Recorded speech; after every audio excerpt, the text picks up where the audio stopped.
ಹಣೆ ಬರಹದಲ್ಲಿ ಬರೆದಿದ್ದನ್ನು ಯಾರಿಂದಲೂ ತಪ್ಪಿಸಲು ಸಾಧ್ಯವಿಲ್ಲ. ಆದರೆ ಜಾತಕದಲ್ಲಿ ಏನಾದರೂ ಕಂಟಕಗಳು ಇದ್ದರೆ ಅದಕ್ಕೆ ಸಂಬಂಧಿಸಿದ ಹೋಮ, ಹವನ, ಶಾಂತಿಗಳನ್ನು ಮಾಡಿದರೆ ನಮ್ಮ ಮೇಲಿರುವ ಕಂಟಕದ ಪರಿಣಾಮ ಕಡಿಮೆಯಾಗುತ್ತದೆ. ಕೆಲವೊಂದು ಕಂಟಕಗಳು ನಮ್ಮ ಜೀವಕ್ಕೂ ಹಾನಿಯಾಗುತ್ತದೆ.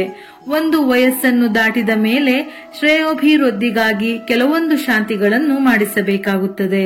50ನೇ ವರುಷಕ್ಕೆ ವಿಷ್ಣುವು ಪ್ರಧಾನವಾಗಿರುವುದರಿಂದ ಈ ಶಾಂತಿಗೆ ವೈಷ್ಣವಿ ಶಾಂತಿ ಎಂದು ಹೇಳುತ್ತಾರೆ.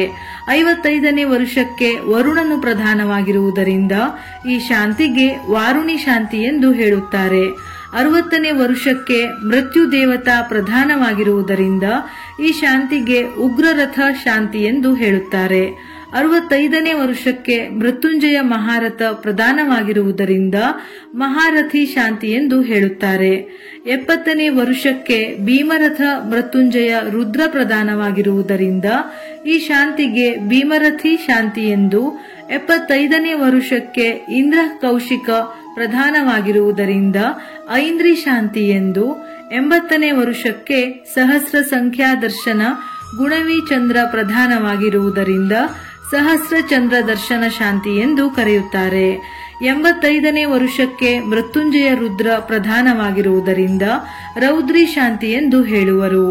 90ನೇ ವರುಷಕ್ಕೆ ಕಾಲಸ್ವರೂಪ ಸೂರ್ಯ ಪ್ರಧಾನವಾಗಿರುವುದರಿಂದ ಸೌರಿ ಶಾಂತಿ ಎಂದು ಕರೆಯುತ್ತಾರೆ.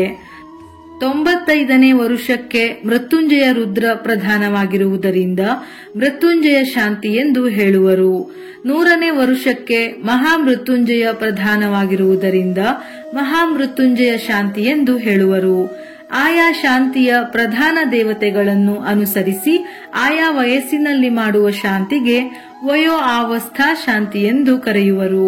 ಯಾವ ಯಾವ ವಯಸ್ಸಿಗೆ ಯಾವ ಶಾಂತಿಯನ್ನು ಮಾಡಬೇಕೆಂದು ನಮ್ಮ ಗ್ರಂಥಗಳಲ್ಲಿ ಉಲ್ಲೇಖಿಸಲಾಗಿದೆ. ಆದರೆ ನುರಿತ ಜ್ಯೋತಿಷ್ಯಗಳ ಬಳಿ ನಿಮ್ಮ ಜಾತಕವನ್ನು ತೋರಿಸಿ ಸಂಬಂಧಪಟ್ಟಂತಹ ಶಾಂತಿಗಳನ್ನು ಶಾಸ್ತ್ರೋಕ್ತವಾಗಿ ಮಾಡಬೇಕು.